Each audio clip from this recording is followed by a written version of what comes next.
અને એમાંય કલિકાળ તો મહા અંધકાર છે. આ અત્યારનો જે સમય ચાલી રહ્યો છે કળિયુગ છે, અને કળિયુગ એટલે અંધારું છે.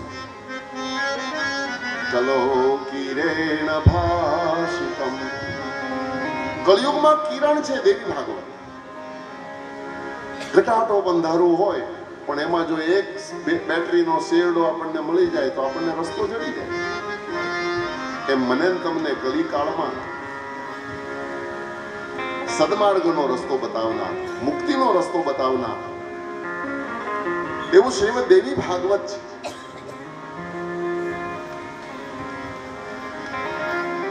તીર્થો, વ્રતો અને પુરાણો કરતા જેનો મહિમા અપરંપાર છે. સુતજી કહે છે. આવી વાત જયારે સુતજીએ કરી એટલે ઋષિઓએ કીધું, સૂત સૂત મહાભાગ વદનામ વદતામ વર કીદૃશમ તત્પુરાણમ હિ વિધિસ્તત્ર શ્રવણેયકા. હે સુતજી, તમે દેવી ભાગવતની વાત કરી રહ્યા છો તો એ દેવી ભાગવત કીદૃશ તત્પુરાણમ હિ, એ દેવી ભાગવતનો મહિમા શું છે, એને સાંભળવાનો વિધિ શું છે, આ કથા પૂર્વે કોણે ગાઈ હતી અને આ કથા પહેલા પૂર્વે કોણે સાંભળી હતી. આ દેવી ભાગવતનું અનુષ્ઠાન, તમે દેવી ભાગવતની કથા કહો છો તો એનું પૂજન, એનું અર્ચન, એનું યજન કેવી રીતે કરવું, વિસ્તારથી અમને એનો મહિમા બતાવો. હમણાં જ મેં તમને કીધું ને કે મહિમા સાંભળીએ તો મને તમને એના પ્રત્યે આદર જાગે, તો જ મને તમને એના પ્રત્યે શ્રદ્ધા જાગે, તો જ મને તમને એના પ્રત્યે વિશ્વાસ જાગે. બિનુ પરતીતિ હોય નહીં પ્રીતિ, બિનુ પરતીતિ હોય નહીં પ્રીતિ, બિનુ પરતીતિ હોય નહીં પ્રીતિ, બિનુ પરતીતિ હોય નહીં પ્રીતિ, જાને બિનુ નહીં હોય પરતીતિ, જાને બિનુ નહીં હોય પરતીતિ, બિનુ પરતીતિ હોય નહીં પ્રીતિ, બિનુ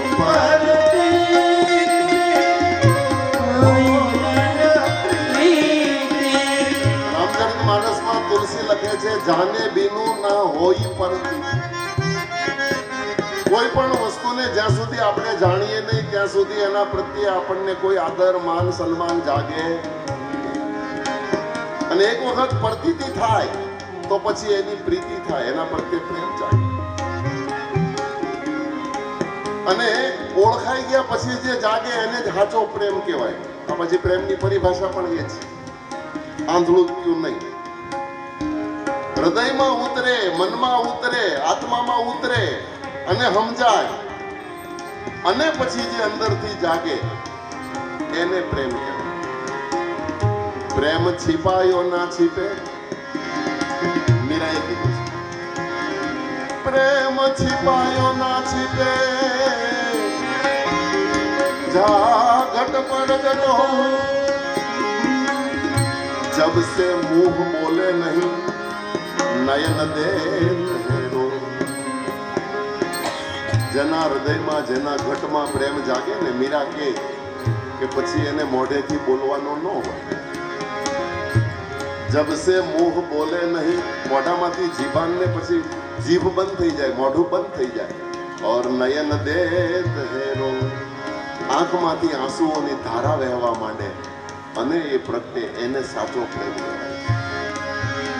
પ્રેમ વિના પાવે નહીં, નર કરો ને હજાર, કહે પ્રીતમ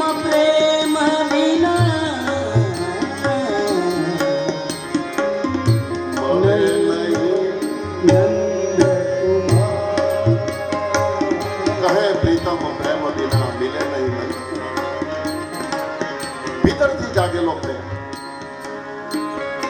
અમારા હૃદયમાંથી એ પ્રેમ પ્રગટે એટલા માટે અમને એ દેવી ભાગવત શું છે, એ કથા સંસારમાં પહેલા કોણે કરી, એ દેવીનો મહિમા શું છે, અમે કશું જ જાણતા નથી. કૃપા કરીને અમને માનો મહિમા છે. અને શબ્દ સાંભળતા સુદપુરાણી ગદગદિત થયા છે.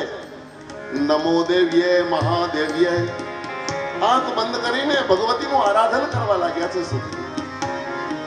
નમો દેવ્યે મહાદેવ્યે શિવાય સતતં નમઃ. નમઃ પ્રકૃતિ ભદ્રાય નિયતા પ્રાણતા. મા જગદંબાનું આરાધન, મા જગદંબાનું ધ્યાન કરી, આદ્ય શક્તિનું સ્મરણ કરી, માની વંદના કરીને મહાત્મ્ય ગાવાનું સુતજી શરૂ કરે છે. સુતજી કહે છે, હે 88,000 ઋષિઓ, જેને વાણીથી ક્યારેય વર્ણવી શકાતી નથી, જેનું વર્ણન વાણીથી કરી ન શકાય, એ આદ્ય શક્તિ. વાણીથી વર્ણવી, પૂર્ણ રૂપે વર્ણવી શકાતી જ નથી. વર્ણાનામ અર્ધ સંઘાનામ રસાનામ છંદસામપી મંગલાનામ ચ કર્તારો વંદે વાણી વિના.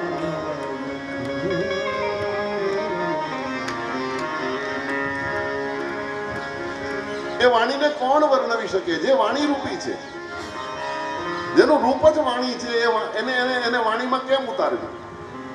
પણ છતાં સુતજી કહે છે કે હું વિનમ્ર પ્રયાસ, અને વાતે સાચી, આદ્ય શક્તિને શબ્દોમાં પૂર્ણ રૂપે ગાઈ શકાતી નથી. પૃથ્વી કા કાગજ કરું, પૃથ્વી કા કાગજ કરું,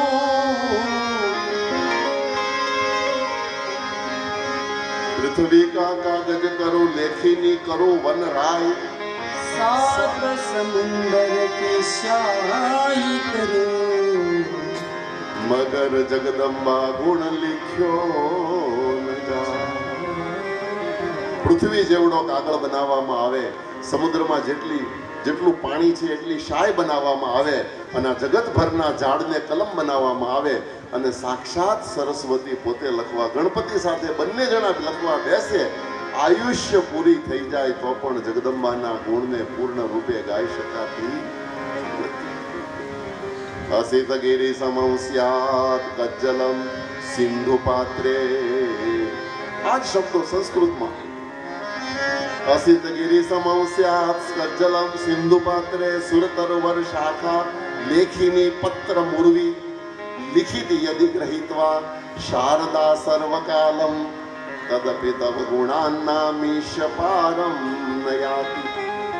હે ઈશ, તારા ગુણને પૂર્ણ રૂપે ગાઈ શકાતા નથી. હે શૌનકાદી ઋષિઓ,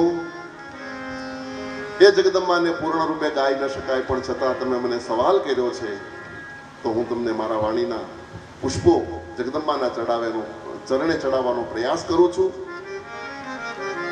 પણ એ જગદંબાની કથા શ્રવણનું ફળ અદ્ભુત છે. અનુષ્ઠાન પૂર્વક, વિધિ પૂર્વક દેવી દેવતાઓનું પૂજન અર્ચન કરી અને યજ્ઞનું, મંત્રનું મહત્વ અદ્ભુત છે. એ બધું બતાવી શકાય એવી કથા છે, સુતજી કહે છે. હજી મંત્રનું મહત્વ સમજાવી શકાય, યજ્ઞનું મહત્વ સમજાવી શકાય, પણ હે ઋષિ મુનિઓ, દેવી ભાગવતનું મહત્વ તમે પૂછી રહ્યા છો, તો એ તો અનુપમ છે. એને પૂર્ણ રૂપે ઉપમા આપી શકાય એમ નથી. છતાં પણ પૂર્વે જેણે મા જગદંબાનો આશ્રય કર્યો છે, તેની બધી જ જેણે આશ્રય કર્યો એની બધાની આશા અભિલાષા પરિપૂર્ણ જગદંબાએ કરી છે.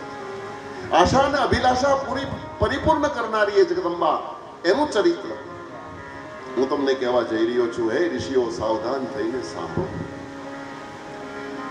આ ગ્રંથના રચયિતા અને આ ગ્રંથના વક્તા સ્વયં વેદવ્યાસજી છે. વેદવ્યાસજીએ જ આ ગ્રંથને રચ્યો છે અને વેદવ્યાસજીએ જ આ ગ્રંથને ગાયો છે. બીજી બધી કથાઓમાં લખનારા વ્યાસજી હોય પણ વક્તા બીજા હોય. દાખલા તરીકે શ્રીમદ ભાગવત,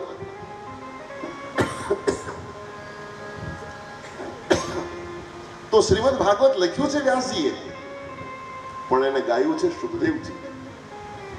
જ્યારે અહીંયા દેવી ભાગવત ના રચયિતા એટલે કે લખનારા પણ વ્યાસજી છે અને કથા કહેવા માટે વ્યાસજી પોતે કથા કરે છે. એટલે વક્તા અને રચયિતા બંને એક છે.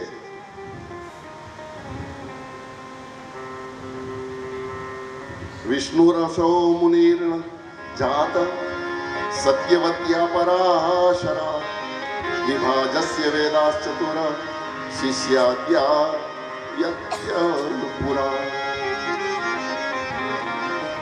એ વ્યાસજી કોણ? બોલે સત્યવતીના દીકરા, પરાશર મુનિના પુત્ર.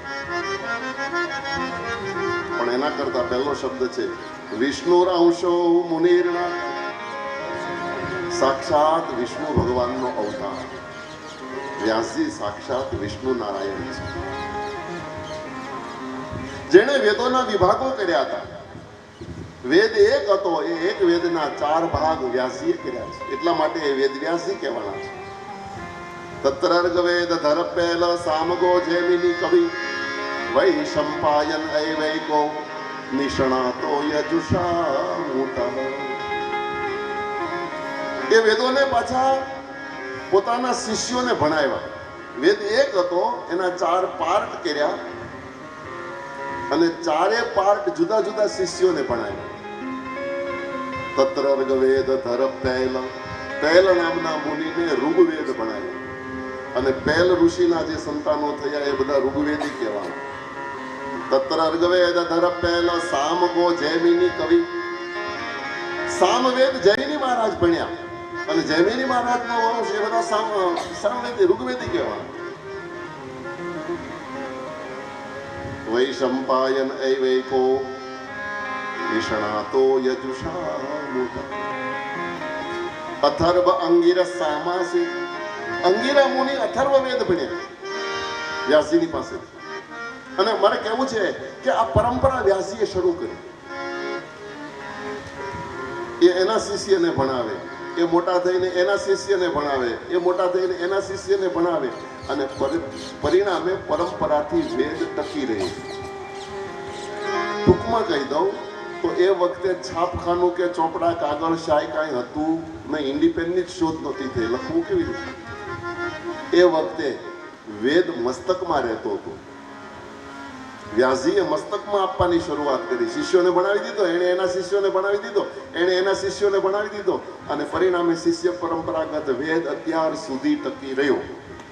પણ આ જ્યારથી છાપખાના નીકળ્યા, જ્યારથી પ્રિન્ટિંગ પ્રેસ નીકળ્યા, ત્યારથી મસ્તકમાંથી નીકળીને એ વેદ પુસ્તકમાં ગયો અને જ્યારથી પુસ્તકમાં ગયો ત્યારથી મસ્તકમાં બહુ આવવાની ચેષ્ટા થતી નથી.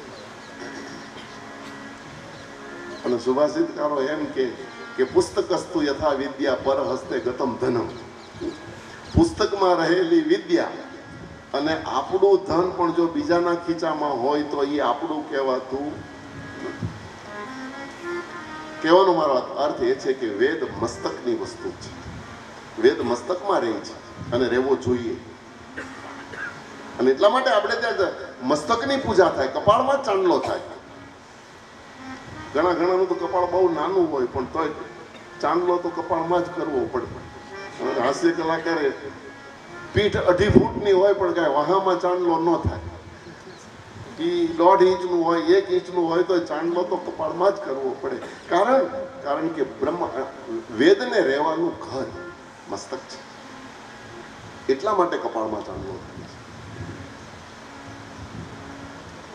છે. એ વેદ વ્યાસજીએ વેદના વિભાગ કરીને શિષ્યોને ભણાવી દીધા 18 પુરાણોની રચના કરી અને 1,00,000 શ્લોકોનો મહાભારત ગ્રંથ રચ્યો.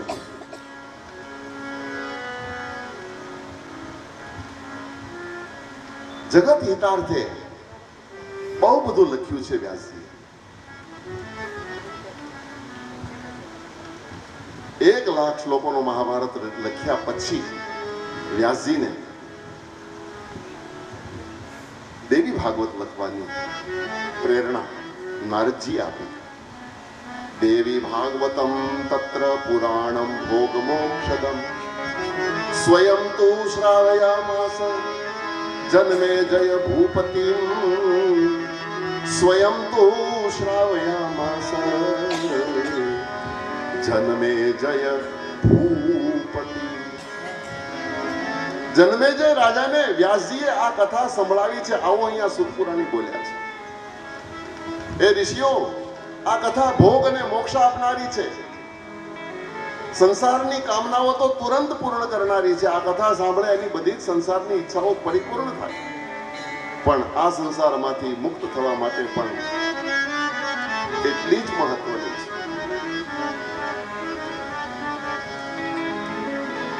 સુતજી કહે છે, હે 88,000 ઋષિઓ, પૂર્વે સુખદેવજી પાસેથી રાજા પરીક્ષિતે ભાગવત સાંભળ્યું. કથા તમે બધા જાણો છો. પૂર્વે મત્સ્ય પિતા રાજા પરીક્ષિત રાજાની કહાની એને અજાણતામાં શમિક નામના ઋષિનું અપમાન કર્યું હતું. કથા તો ભાગવતની તમે બધા જાણો છો. અત્યારે સમય નથી એટલે ટૂંકમાં કહી દઉં. કલયુગી મુગુટ માથા ઉપર પહેર્યો અને પરિણામે બુદ્ધિમાં પરિવર્તન આવ્યું અને જંગલમાં શિકાર કરવા ગયો પાંડવનો વંશ પરીક્ષિત. જે વંશમાં પાપ શબ્દ બોલવાથી પાપ લાગે એવું માને. પાપ શબ્દ પણ બોલાતો નહોતો ધર્મરાજના સમયમાં. પાપ શબ્દ બોલ્યો તો પણ પાપ લાગે એટલે પાપ પણ નહીં બોલવાનું. આવું માનનારો એ પાંડવનો વંશ અને એનો એક સપૂત જે દિવસે ઘોડા ઉપર બેસીને અશ્વ ઉપર સવાર થઈ અને જંગલમાં પશુઓને મારવા માટે નીકળ્યો ત્યારે વ્યાસજીને લખવું પડ્યું છે. એકદા ધનુરુદ્યમ્ય વિચરણ મૃગયા વને. મૃગયા કરવા માટે વનમાં જ્યારે પરીક્ષિત ભટક્યો અને એમાં ભૂલો પડ્યો, ભૂખ અને તરસ લાગી, ક્યાંય પાણી ન મળ્યું અને એમાં ઘડી બે ઘડીમાં જો પાણી ન મળે તો પ્રાણ જાય એવા પ્રશ્નો ઉભો થયો. એ વખતે એને એક સરોવર દેખાણું અને સરોવરને કિનારે આશ્રમ દેખાણો. સરોવર જોયું એટલે સંતોષ થયો. પાણી તો મળી ગયું. હવે અનાજ કદાચ 1-2 દિવસ ન મળે તો ચાલે, પાણી તો માણસને તરત જ જોઈએ. પણ આશ્રમ જોયો એટલે કલયુગી બુદ્ધિ. માથા ઉપર કલયુગી મુંગુટ પહેર્યો હતો, અનિતિનો મુંગુટ. એટલે પાછો વિચાર આવ્યો કે હું તો સમ્રાટ કહેવાઉં, હું કઈ સરોવરના કિનારે બેસીને થોડો પાણી પીવું. હમણાં આશ્રમમાં જાઉં, મને સન્માન સાથે સંતો આદર સત્કાર સાથે જળ અને ફળ આપશે. સંતો પાસેથી સન્માન લેવાની ઈચ્છા પરીક્ષિતની થઈ. આ કલયુગી બુદ્ધિ છે. સંતોને સન્માન અપાય, સંતોની પાસેથી સન્માનની અપેક્ષા રખાય નહીં. અને જો અપેક્ષા મનમાં જાગતી હોય તો સમજી લેવાનું. આમાં આંગળી ઊંચી કરવાની ક્યાંય આવતી નથી. મનમાં સમજવાનું કે જો આપણને સંતો પાસેથી સન્માન લેવાની ઈચ્છા જાગે તો સમજી લેવાનું કે મગજમાં કળિયુગ બેઠો છે, બુદ્ધિમાં કળિયુગનો વાસ છે. સંતોના આશ્રમમાં ગયા પણ સંત સમાધિસ્થ હતા. શમિકને ધ્યાનસ્થ જોયા, 1-2 વખત બૂમો પાડી પણ શમિક તો ખરેખર ધ્યાનમાં હતા. ભૂખ અને તરસ લાગી હતી, કલયુગી બુદ્ધિ હતી એટલે તરત મગજ ગરમ થઈ ગયો. માથામાંથી તીર કાઢી અને મહારાજના બાહુમાં ભોંક્યું અને લોહી કાઢ્યું. પણ છતાં મહારાજ જાગ્યા નહીં. મહારાજ તો સમાધિમાં હતા. વધારે ગુસ્સો આવ્યો કે આટલી બૂમો પાડું છું, જગાડું છું, છતાં આ ઢોંગી આંખો બંધ કરીને બેઠો છે, મારું સાંભળતો નથી, હું સમ્રાટ છું.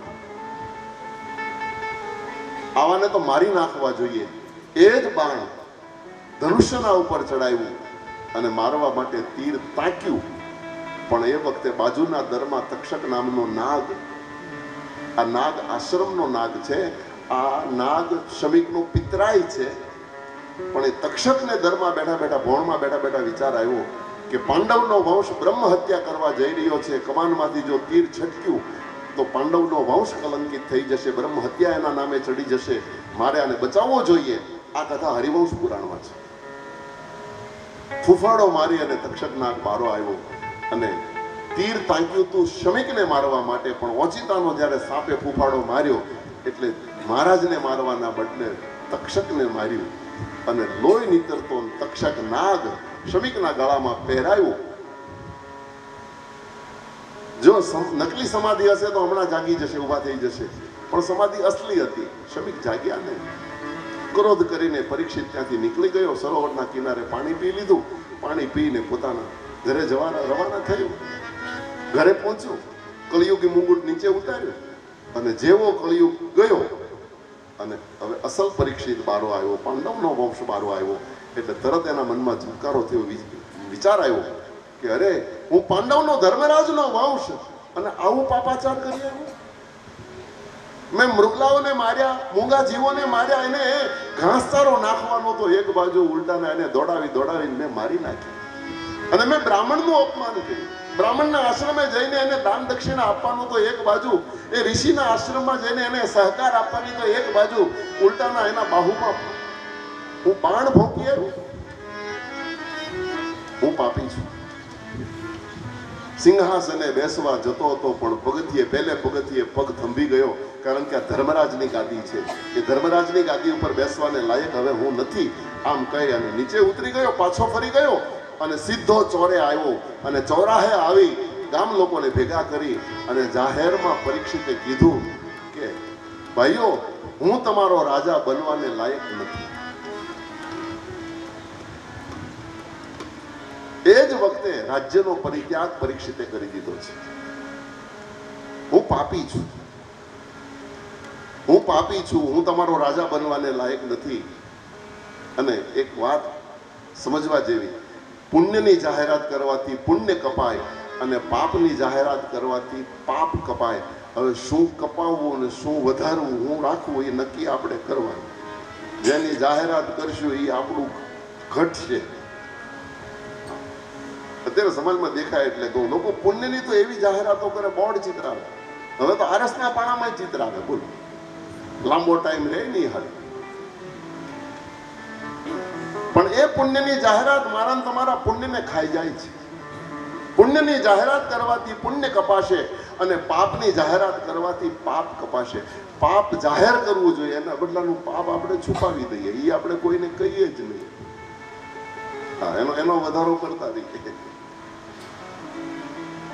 કચ્છની ધરતીનો કાળુડો નાગ જેથી જાડેજો જેસલ કચ્છથી કાઠિયાવાડ આવ્યો. કથાનો બહુ પ્રચલિત તમે જાણો. એને 3 વસ્તુ મેળવવી હતી: તોળી રાણી, તોળી ઘોડી અને તોળી તલવાર. અને 3 વસ્તુ કાઠિયાવાડમાંથી એને મેળવી અને લઈને પાછો એ કચ્છ જાતો હતો. અને આપણી કચ્છની ખાડી જામનગર બાલંબા જોડિયા પાસેથી એ વાણમાં બેઠો. તોરલને બેસાડ્યા, તોળી રાણી, તોળી ઘોડી, તોળી તલવાર. અને દરિયામાં નાવ ગયું અને તોફાન જાય. મોજા મણ્યા ઉછળવા અને નાવમાં જયારે પાણી ભરાવા માંડ્યું, તગારું લઈને જાડેજો મણ્યો પાણી ઉલેસવા, પણ એક તગારું ઉલેસે ત્યાં 3 તગારા પડે અને નાવ હાલક ડોલક થવા માંડી, તોફાન વધવા માંડ્યું અને જાડેજો ગભરાયો. જાડેજાએ વિચાર કર્યો કે ડૂબશું. તોરલને સામે જોયું તો તોરલ શાંત બેઠા હતા. તોરલને જ્યારે શાંત જોયા એટલે જાડેજાએ કીધું, દેવી ડર નથી લાગતો, બીક નથી લાગતી? આ મજદારમાં છીએ, આ હમણાં આપણે મરી જઈશું. એ વખતે તોરલે જાડેજાને કીધું તું બહુ બીક લાગે? તો કે હા, બીક બહુ લાગે છે. ત્યારે તોરલે કીધું તું, જાડેજા બહુ બીક લાગતી હોય ને તો જેટલા કર્યા હોય એટલા તારા મોઢે પોકારી નાખે.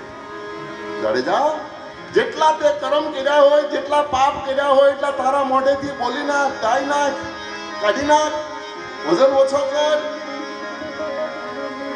પણ કે માં હું કેમ ગાઉં? તો કે જેટલા યાદ આવે એટલા તો બોલ.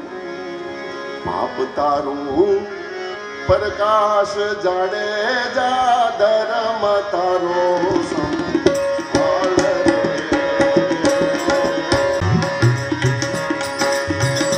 તારી પેડલીને બોલવા નહીં દઉં, કે તારી નાવડીને બોલવા નહીં દઉં.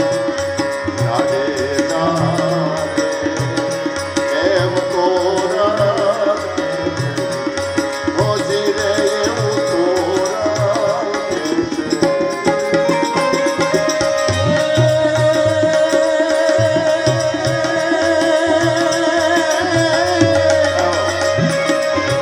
થોડી સરોવર પાર સુધીમાં, થોડી સરોવર હાલ રે.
સમય જવા લાગ્યો, વાણને બિલકુલ પાણી ભરાવા લાગ્યો ડૂબવાની તૈયારીમાં.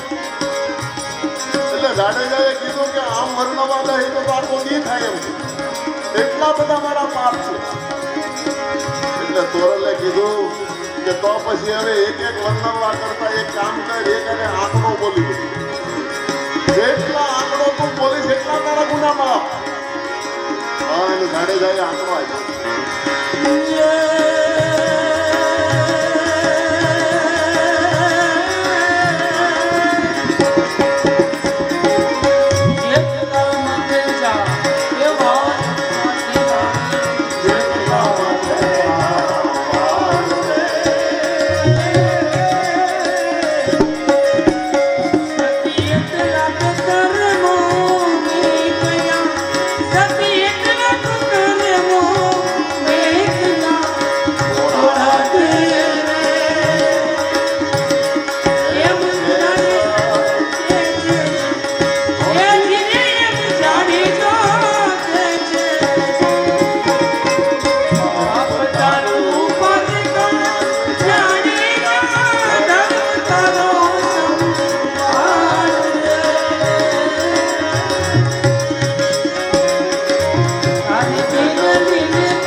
આવો જેસર જગનો ચોરટો એને બળમાં દીધો. અહીંયા આગળ પરીક્ષિત પોતાના પાપની જાહેરાત કરે. આ બાજુ શમીકનો દીકરો શ્રીંગી ફળફળ લેવા ગયો હતો. પિતાજીની આ દશા જોઈ ક્રોધ આવ્યો. શાપના શબ્દો નીકળી ગયા. અતિલંઘિત મર્યાદા તક્ષક સપ્તમે હની. અમારા પિતાના ગળામાં જેણે તક્ષકને મારીને ગળામાં પહેરાયો એને આજ તક્ષક 7મા દિવસે ડંસ દેશે, એનું મૃત્યુ થશે. શાપના શબ્દો નીકળ્યા, દિશાઓ ધૂંધળી થવા લાગી. મહારાજ શ્રમિકને સમાધિમાં બધું દેખાણું. સમાધિમાંથી જટ જાગ્યા અને ઊભા થઈને એક લાત મારી છે શ્રીંગીને. શ્રીંગીએ કીધું, પિતાજી મારા મોઢામાંથી શબ્દ નીકળી ગયા, બ્રહ્મ વાક્ય જનાર્દન. એ વખતે શમીકે શ્રીંગીને કીધું, પણ તે કોને શ્રાપ આપ્યો તને ભાન છે? તને ખબર છે? ધર્મપાલો નરપતિ સતુ સમ્રાટ બૃહસ્રવ સાક્ષાન મહાભાગવતો રાજર્ષિર હયમે ધયાન. રાજર્ષિ સમાન રાજા, સાક્ષાત ભગવત સ્વરૂપ રાજા. અને બેટા નાની એવી ભૂલની એને તે બહુ મોટી સજા આપી દીધી. ખેર, થવાનું હતું થઈ ગયું. જલ્દી જઈ અને જાણ કર, 7મા દિવસે એને મરવાનું. કંઈક ભાથું ભેગું કરી દે. શ્રીંગીએ કીધું, પિતાજી જેને મેં શ્રાપ આપ્યો હોય એના ઘરે મારાથી કેમ જવાય? બીજા 2 શિષ્યોને તૈયાર કર્યા, મોકલાવ્યા. અહીંયા ચોરા ઉપર પરીક્ષિત જાહેરાત કરતો હતો અને એમાં પેલા શિષ્યો દોડતા આવ્યા. આવીને કીધું કે મહારાજ, તમે જેના ગળામાં સાપ નાખ્યો ને એના દીકરાએ તમને શ્રાપ આપ્યો છે. શ્રાપ આપ્યો શબ્દ સાંભળતા પરીક્ષિતને આનંદ થયો. પરીક્ષિતે બંને શિષ્યોને પોતાના ગળામાં રહેલા કિંમતી હારો કાઢી અને શિષ્યોના ચરણમાં મૂકી અને વંદન કરીને પરીક્ષિત એમ બોલ્યો હતો કે ભારતના ભૂદેવો કેટલા પુણ્ય ઉદાર દિલ હોય છે, બ્રાહ્મણો કેટલા ઉદાર હોય છે કે આ જન્મમાં કરેલા કર્મનું ફળ મને એને આ જન્મમાં આપી દીધું, નહીતર ન જાણે મારે કેટલાય જન્મો લેવા પડે. હું બહુ રાજી થયો, સારું થયું મને શ્રાપ મળી ગયો, પણ હવે કૃપા કરીને એ તો કહો કે મને શું શ્રાપ મળ્યો? ઋષિ કુમારોએ કીધું કે જે શ્રમિકના ગળામાં તમે સાપ નાખ્યો એના દીકરા શ્રીંગીએ તમને શ્રાપ આપ્યો. 7મા દિવસે એ જ તક્ષક તમને કરડશે, તમારું મૃત્યુ થશે. 7મા દિવસે મૃત્યુ શબ્દ સાંભળતા અનશન લીધું છે પરીક્ષિતે. હવેથી અન્ન અને જળ નહીં લઉં. અને દોડતો ગંગાના કિનારે ગયો. ગંગાના કિનારે અનેક ઋષિ મુનિઓ બેઠા હતા, તપ કરતા હતા. એની પાસે જઈને પરીક્ષિતે પ્રશ્ન કર્યો હતો કે 7 દિવસમાં મને મુક્તિ મળે એટલા માટે કઈ ઉપાય બતાવો. અને એ વખતે બધા જ ઋષિ મુનિઓ મૌન રહ્યા હતા. બધા જ ઋષિ મુનિઓ એમ કહેતા હતા કે અમે હજારો વર્ષથી તપ કરીએ છીએ, અમને હજી મુક્તિ અમારું ઠેકાણું નથી. હજારો વર્ષમાં અમારે તને 7 દિવસમાં ક્યાંથી આપવી? પણ એ વખતે જન્મ જન્મ મુનિ જતન કરાહી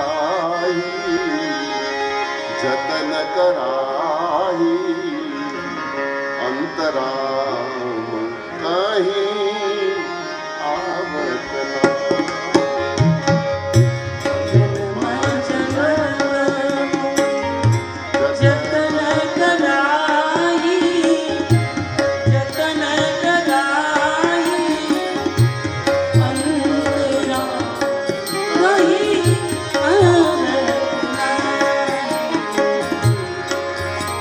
જન્મથી અમે ભક્તિ કરીએ, અમને ભગવાન મળે કે કેમ?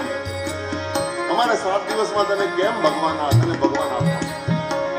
પણ એ વખતે પરીક્ષિતે પ્રભુને પ્રાર્થના કરી, કૃષ્ણ કૃષ્ણ મહાભાગ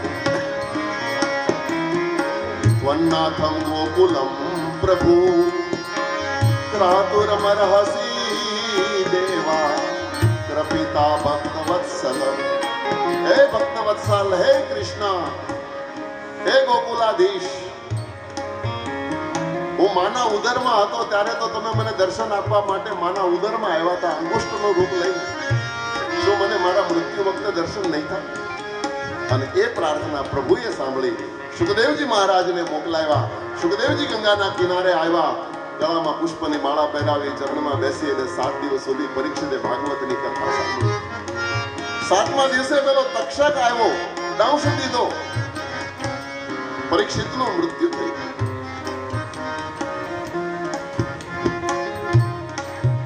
પણ એ તક્ષક નાગને એના ઝેરને ઉતારનારા એ વખતે કશ્યપ બ્રાહ્મણ હતા. કશ્યપને ખબર પડી કે તક્ષક પરીક્ષિતને મારવાનો છે, એટલે કશ્યપજી આવ્યા. તક્ષકને આ વાતની ખબર હતી, જો કે એ બંને એકબીજાને પરિચિત હતા. એક વખત તક્ષક અને કશ્યપ ભેગા થયા હતા અને કશ્યપે તક્ષકને કીધું કે તારે જેટલા દંશ મારવા એટલા મારજે, ને તારે ખાનદાનીમાં જેટલું ઝેર હોય એટલું બધું એ કરે ઠલવી નાખજે. મારા મંત્રમાં તાકાત છે, હું પરીક્ષિતને મરવા નહીં દઉં. અને એ વખતે તક્ષકે કીધું કે તમે ભૂલી ગયા, મારી દાઢ કોઈ દી બીજી વખત પાણી ન માગે. બોલે તો આપણે કર અખતરો. અને તક્ષક નાગે લીલાછમ વૃક્ષને, લીલા ઝાડને દંશ દીધો અને લીલુંછમ ઝાડ ભડભડ ભડભડ અગ્નિમાં બળી ગયું. એટલું દારૂ ને તીક્ષ્ણ ઝેર હતું. લીલુંછમ ઝાડ બળી ગયું, રાખનો ઢગલો થઈ ગયો. અને કશ્યપે પોતાના હાથમાં અંજળી લઈ અને મંત્રનો જપ કરી અને પાણી છાંટ્યું તો રાખના ઢગલામાંથી પાછું હતું એવું ને એવું વૃક્ષ બની ગયું, ઝાડ બની ગયું. આ દ્રશ્ય જ્યારે તક્ષકે જોયું ત્યારે તક્ષકને વિચાર આવ્યો કે આ બ્રાહ્મણને મારાથી પહોંચી શકાશે નહીં. એટલે એ કશ્યપને એણે ધનનો લોભ બતાવ્યો. તું માંગે એટલો ખજાનો તને આપું, પણ મહેરબાની કરીને પરીક્ષિતને મને આડો ના આપ. કશ્યપે કીધું પણ તું મારે છે શું કામ? બોલે હું તો વિધિના વિધાનમાં છું, મારે પર્સનલી કોઈ વેર નથી, પરીક્ષિતનો પ્રાણ લેવાનો મને કોઈ ઇન્ટરેસ્ટ નથી, પણ વિધાતાનો આવો યોગ છે અને મને નિમિત્ત બનાવ્યો છે, તો એ નિમિત્તને તમે ટાળી નહીં શકો. અને આવા શબ્દો સમજાવીને કશ્યપને સમજાવી દીધો તો અહીંયા આગળ સુત પુરાણી શૌનકાદી 88,000 ઋષિઓને આ વાત કરે છે. અને જન્મેજય પાસે ઉત્તંગ નામનો એક મુનિ, નામ જ એનું ઉત્તંગ, મુનિનો વેશ એટલું જ, બાકી મુનિ હતો નહીં. અંદરથી દુર્જન સજ્જનનો સ્વાંગ પહેરીને ફરનારો, એનું નામ છે ઉત્તંગ.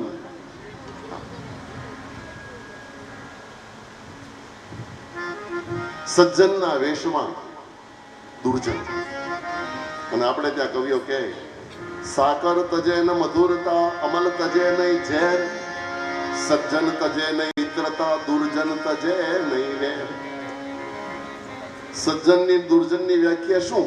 બોલે સજ્જન તજે નહીં મિત્રતા, જેના હૃદયમાંથી મિત્રતા ઓછી ન થાય એ સજ્જન, અને જેના હૃદયમાંથી દ્વેષ ભાવ ક્યારે ન જાય, વેર ભાવ કોઈ દિવસ હૃદયમાંથી ન છોડે, એ બધા દુર્જન. અને હું પહેલેથી જ કહું છું, આ હાથની આંગળી ક્યાંય ઊંચી કરવાની થતી નથી, મનમાં સમજવાનું. સાકર તજે એને મધુરતા, સાકર છે મરી જાય, મટી જાય, ફીટ ઓગળી જાય, પણ પાણીને મીઠું કરીને ઓગળે. એમ અમલ તજે નહીં ઝેર, અફીણની પણ એ જ સ્વભાવ છે, એ મરી જાય, મટી જાય, પીગળી જાય, પણ પાણીને કડવું કરી. અને એટલા માટે કવિ કાર લખે છે કે બીજ કડવું હતું, ગર્ભ કડવો હતો, અને અંદરનું સ્થાન પણ હતું એવું હતું. શેષવ કટુ, યુવા કડવી હતી, અને એનું વૃદ્ધપણું આવ્યું ઝેર જેવું. એનું બીજ કડવું હતું, એનો ગર્ભ કડવો હતો, અને ગર્ભની અંદરનું સ્થાન પણ હતું કડવું. કવિ કહે કે એનું બધું જ કડવું. એનું શેષવ કડવું, એની યુવાની કડવી, અને વૃદ્ધપણું આવ્યું ઝેર જેવું. પણ જે હવાવી હતી એ જ લટકી હતી. પાછો હવે કવિ એનો ખુલાસો કરે કે એ શું હતું કે જે વાવી હતી એ જ પાછી લટકતી હતી. એક વર્ષ સુધી એને મધમાં બોલી, પણ ખબર અંતે પડી એ હતી લીમડાની લીંબોળી. એ હતી લીમડાની લીંબોળી. જેનું બીજ કડવું, જેનો ગર્ભ કડવો, જેનું અંદરનું સ્થાન પણ કડવું, જેનું શેષવ કડવું, જેનું યુવાની કડવી, અને જેનું વૃદ્ધપણું પણ કડવું ઝેર જેવું. જે હવાવી હતી એ જ લટકી હતી. કવિ કાગ લખે છે. એને એક વર્ષ સુધી મધમાં બોલી. તમે જો મધમાં, મધની બાટલીમાં તમે લીંબોળી નાખી દો તો કઈ ફેરફાર થાય? હા, ફેરફાર થાય. વરે મધ કડવું થાય, પણ ઈ મીઠી ન થાય. જો બોલ. અને હું આ કઈ લીંબોળીની વાત કરું તમને સમજાય તો છે ને મારી ભાષા? હા, કઈ લીંબોળી? 2 પગવાળી.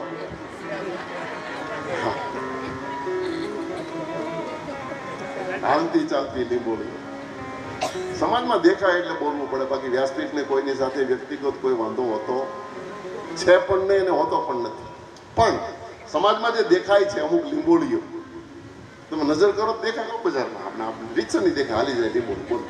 તમે કહેતા બતાવો, મેં તો સ્તુતિ ગોતી રાખી છે. સમજી ગયા તમે, સમજી લેજો. સાકર તજે ન મધુરતા, અમન તજે નહીં ઝેર, સજ્જન તજે નહીં મિત્રતા, દુર્જન તજે નહીં વેર. ઉત્તંગએ જન્મેજય રાજા પાસે આવી અને એવો ભ્રમ ફેલાયો. જન્મેજયને કીધું કે તું તો ક્ષત્રિયનો બચ્ચો છે, તારા બાપનું ખૂન કરવામાં આવ્યું અને તું મોજમાં ફરે છે. કોણે ખૂન કર્યું? બોલે તક્ષકે. કશ્યપે એને સમજાવ્યો તો કશ્યપ બ્રાહ્મણને ધન આપીને સમજાવી દીધો અને આયોજન પૂર્વક તક્ષક તારા બાપને કરડી ગયો અને તારા બાપને નરક મળ્યું છે.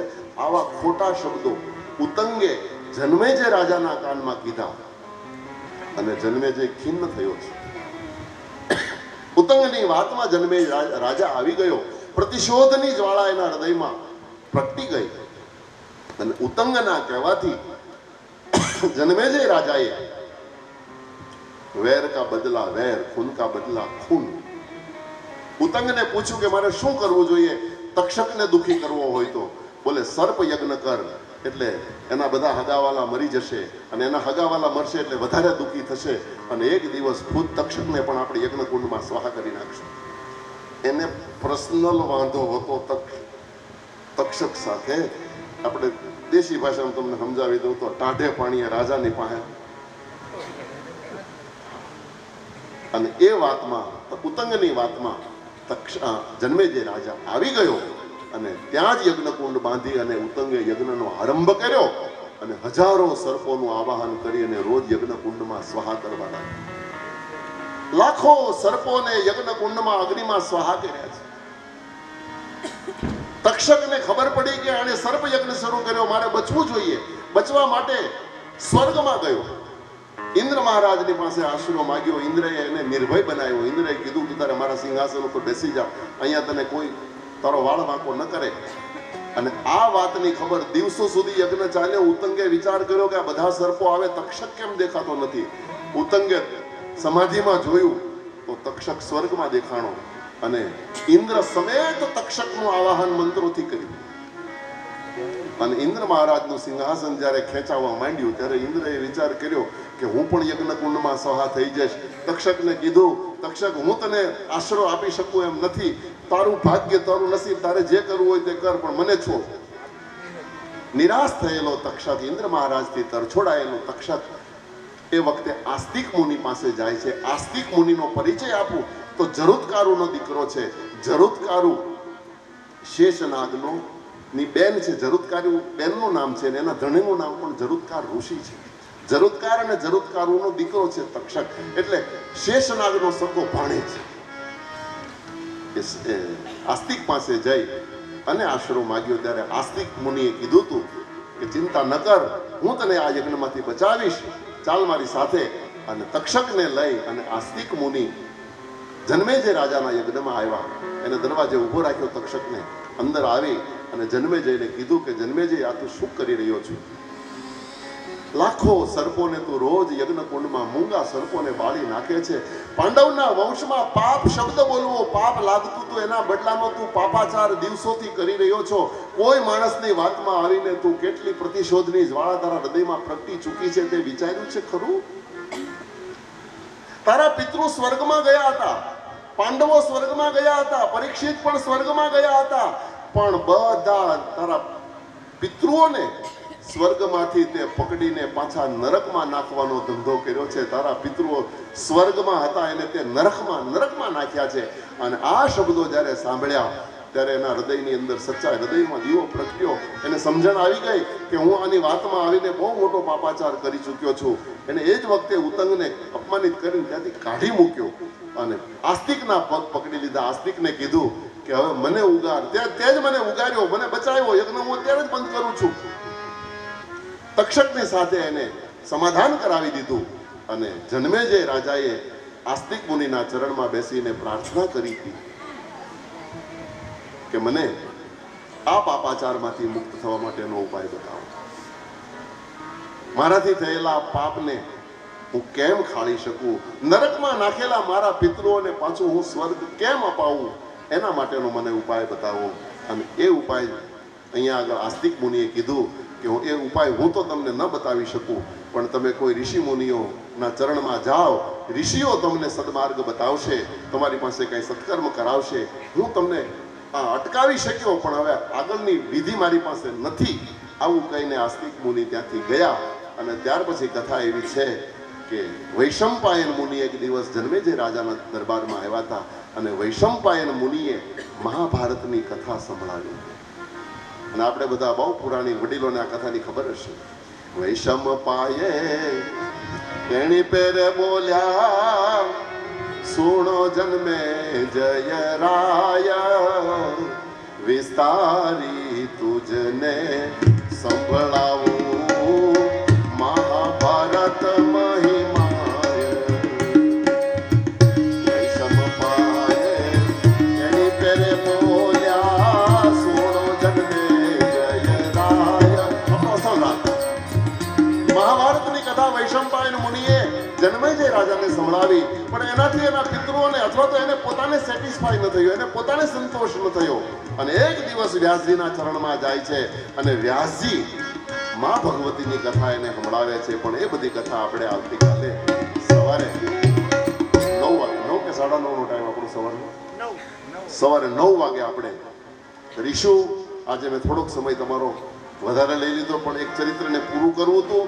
પણ કાલથી આપણે સમયસર કથા શરૂ કરીશું અને સમયસર કથાને વિરામ આપીશું.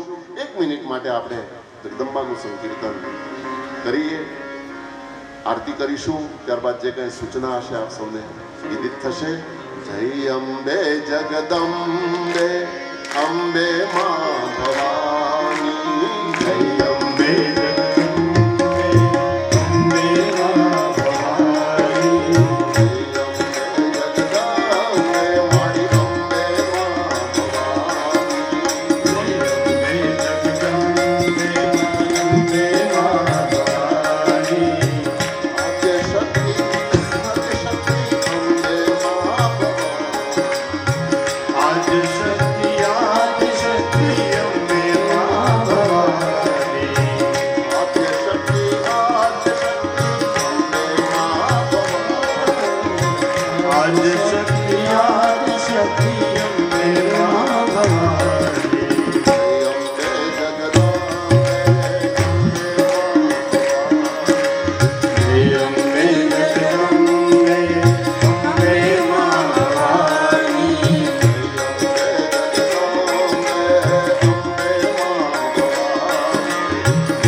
रामचंद्र भगवान सदगुरु ओम नमः पार्वती पतये हर हर महादेव।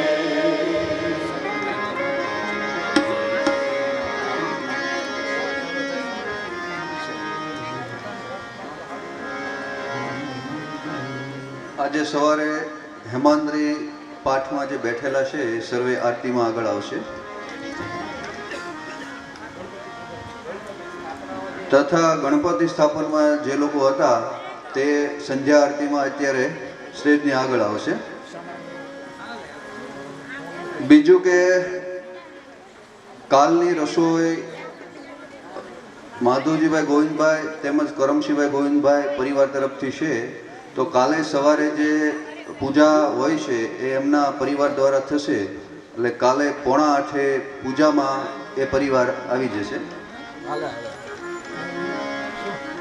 શ્યામજીભાઈ મોહનભાઈ આરતીમાં આવશે।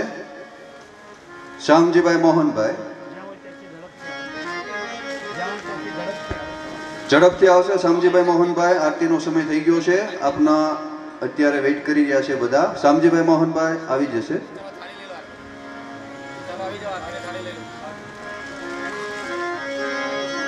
દીવડા જગમગ જગમગ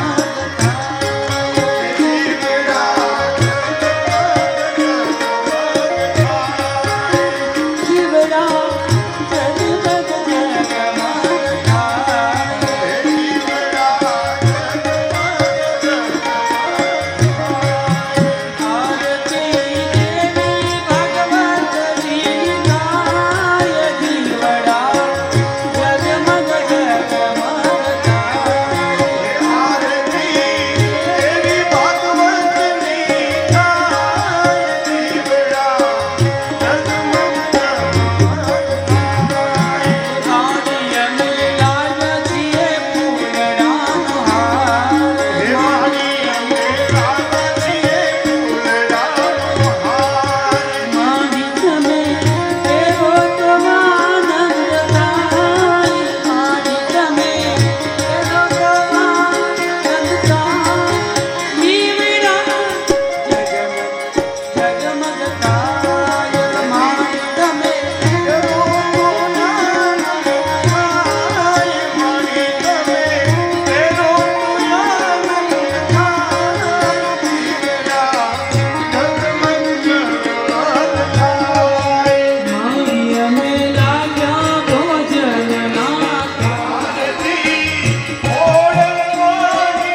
જગમગ